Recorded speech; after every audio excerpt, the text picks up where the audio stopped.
I'm driving home, and I said, Martha, someone is following us. I said, it scares me because I don't like to have someone following me. It was about 11 o'clock at night. And she said, oh, are you sure? I said, I'm positive. When I turn left, he turns left. And anyway, she said, well, just keep on going. We'll go close to home then. So when I turned in my house, this car turned right behind me. And I looked around, and it was Tim. And I said, what are you doing? He said, well, I had to know where you lived.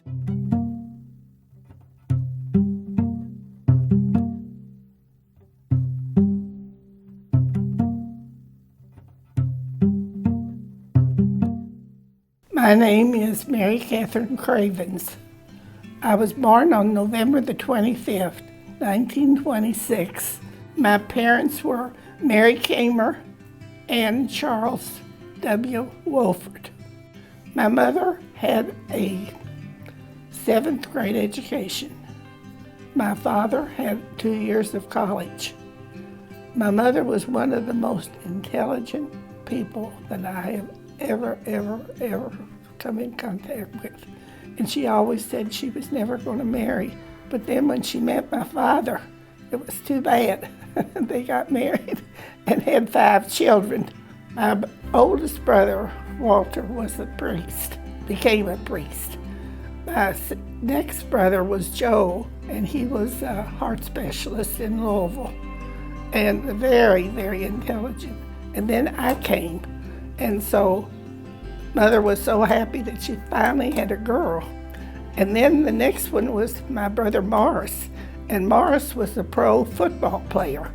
And then my youngest sister was 4 years younger than my brother, youngest brother. And she had 7 children, and she was my really good friend. But she moved to Henderson. She married a drug pharmacist, and I didn't see her as often as I liked. I grew up in a little town called St. Joe. It's about 7 miles out of New Albany, Indiana. They had a big Catholic church there, but there were probably 150 people in that area, and they were mostly all farmers. But my father and mother had a restaurant and a grocery store all combined in one in that little town. We were right in the restaurant, and we lived on the 2nd floor over that. So there was always people around and help. And the help, there were 4 ladies that waited tables and cooked. And they stayed and lived with us on the 2nd floor. And I was always given a job when I got about 10 or 11. We had 5 slot machines.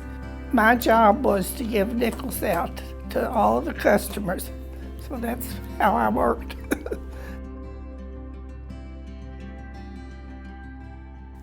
My memory of the Depression is not too strong because as a child, it didn't affect me too much. I know my mother always said, she said, one day, Mary Catherine, we had money, and the next day we were all broke because of the Depression, and they had invested in stocks and things, and then it was all gone.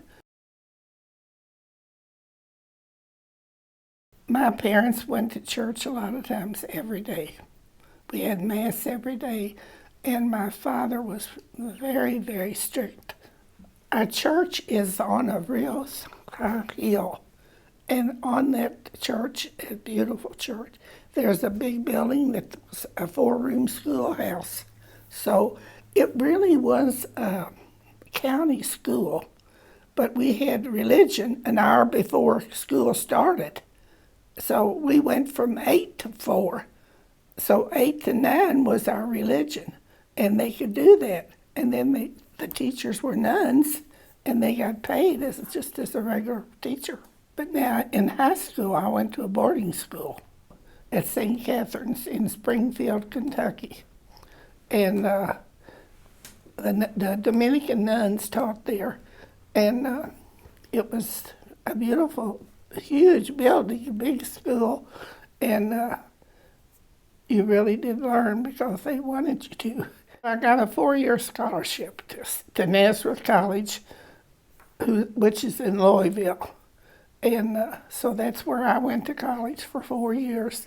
And we had moved from Indiana to Kentucky at that time because my father had died and my mother's health was just getting really bad and she just couldn't handle it anymore, the business and all. I majored in chemistry and mathematics. I had a double major. So when I graduated, I started teaching, and the nun wanted me to teach at the college. So the first year I taught at the college and made $125 a month. But I had gotten 4 years of free college, so I thought that was the least I could do. But after that, that last couple months of teaching, I thought, I'm not making a penny on this thing. So I had a friend who worked at Colgate's in Jeffersonville, and they needed a chemist. So anyway, he put in a good word for me or two. And so that's when I started working as a chemist, a lab, testing and soap powders and toothpaste and all that stuff. I had several different boyfriends, but nothing really was hit the spot, to say the least. And I had a cousin who was married to a dentist in New Albany. And she called me over at Colgate's one morning, and she said, Mary Catherine, are you dating much? And I said, well, I am, but I haven't met the right one. And she said, well, I know a fella from Hodgenville. And she said, he went to dental school with my husband for 4 years. And she said, he's the nicest thing you can imagine. And I want you to meet him. We're taking Mother to a bingo tomorrow night, and I wanted you to come. I said, a bingo? I said, that's the worst thing I could imagine. She said, oh, bring your mother, because Mother and her mother were cousins. And I said, well, I'll see. So I got off the phone. I said, Mother, they want you to come. She said, well, I'm not going to a bingo, Mary Catherine. She said, I just don't care for those. She said, oh, we'll go. You have a good time. She said, call Martha Dearsey. Martha lived across the street from me, and she and I were good friends. I called Martha, and she said, oh, heck yes, we'll go and have more fun. So the next night, we went to that bingo. Well, he was sitting right across from me, and I noticed he kept looking at me real careful, and none of us won. It was just a mess as far as the bingo. So he said, well, I'm glad I met you, blah, blah, blah. So anyway, I'm driving home, and I said, Martha, someone is following us. I said, it scares me because I don't like to have someone following me. It was about 11 o'clock at night. And she said, oh, are you sure? I said, I'm positive. When I turn left, he turns left. And anyway, she said, well, just keep on going. We'll go close to home then. So when I turned in my house, this car turned right behind me. And I looked around, and it was Tim. And I said, what are you doing? He said, well, I had to know where you lived. So anyway, he called me that next night. We had a date. And so I started dating him then. And after about 7 months, we got married. We met in February, and then we married in October in 1952. I wasn't used to such high entertainment, believe me. Whenever Tim loved to eat, I did too. That was one of our problems. But anyway, we would go to the Brown Hotel. If the dinner was $25, that didn't mean a thing to him. He'd take me to several different places in Louisville that were just the top of the line, and always having a big time. I mean, that was just part of it. You went out to dinner. Usually it was a floor show, and if they had one at the Brown, that's where we'd go. So he entertained very, very nice, I'll tell you.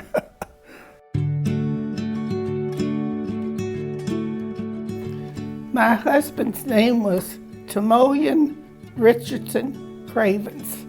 And the first time I met him, he said, you really don't know my name. I said, I do, it's Timothy. He said, no, it isn't. So he handed me his driver's license, and I looked and I said, Tim O'Leon. I said, oh my gosh. I said, I never heard of such a name. He said, no, it's Timoleon. He said, I'm number 5. Charles is number 6. Joseph is number 7 now. But all of them have the name Timoleon. And it was a name that in their family for many years. So it wasn't Timothy, it was Timoleon. But anyway, Tim was born in Monroe County. They moved to Hodgenville, and his mother was the postmistress at one time at the post office in Hodgenville. He was an only child and went all through high school and grade school in Hodgenville. And then he went to the University of Louisville, graduated there, and then graduated from dental school. And he said, when I graduated from dental school, I got my diploma in one hand and my commission in the other hand to go right in the service.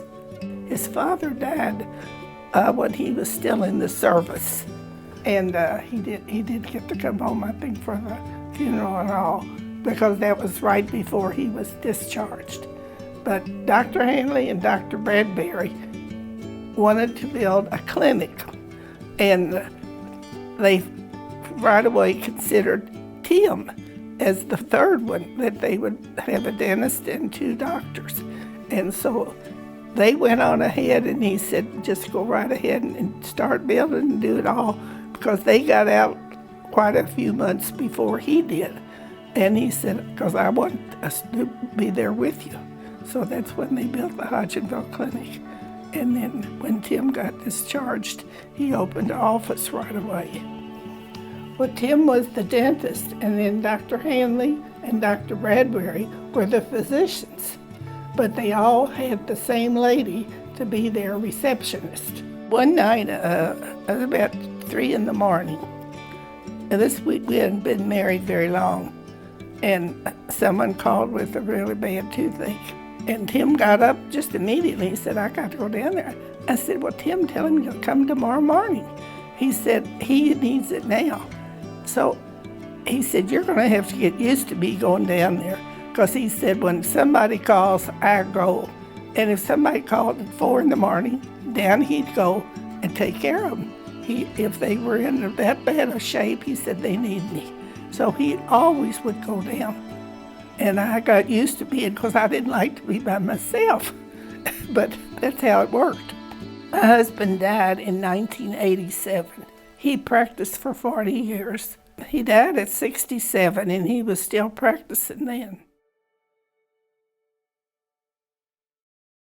Corky Cox called me one day, and he and I were good friends, because he was for U of L and I was too. And Corky said, Mary Catherine, all the kids are well, but all the teachers are sick. And he said, I need a teacher. And I said, oh, I am taught for years. I said, you don't need me. He said, I want you to come here and teach for me. I said, no, I don't think so. So I just said no. So Tim always came home for lunch. I said, Corky called me and wants me to teach. He said, and you're going right there. I said, no, I'm not. He said, you're going to teach. He said, call him right now and tell him you'll be there tomorrow morning. So I called Corky, and he said, oh, I'm so glad, because I was having a hard time. So that's when I started subbing. And that year I subbed. And then John Markham, who was teaching at the school, he moved to Louisville, and he had a vacancy. And Corky said, and by the way, I need you to start teaching next year.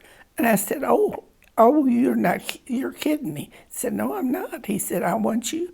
And so anyway, I said, okay. So then I taught, I think, 22 years. The last almost 19, I was guidance counselor. But I was teacher 3 years, and then guidance counselor the rest of the years. The first 3 years I taught math, and then the last year I taught math and chemistry. Well, I had 4, and Kathy was my first one. She went to Transylvania, and Charles, he went to Bellarmine in Louisville. And then married Tim ended up going to U of K, and Carol went to Transylvania.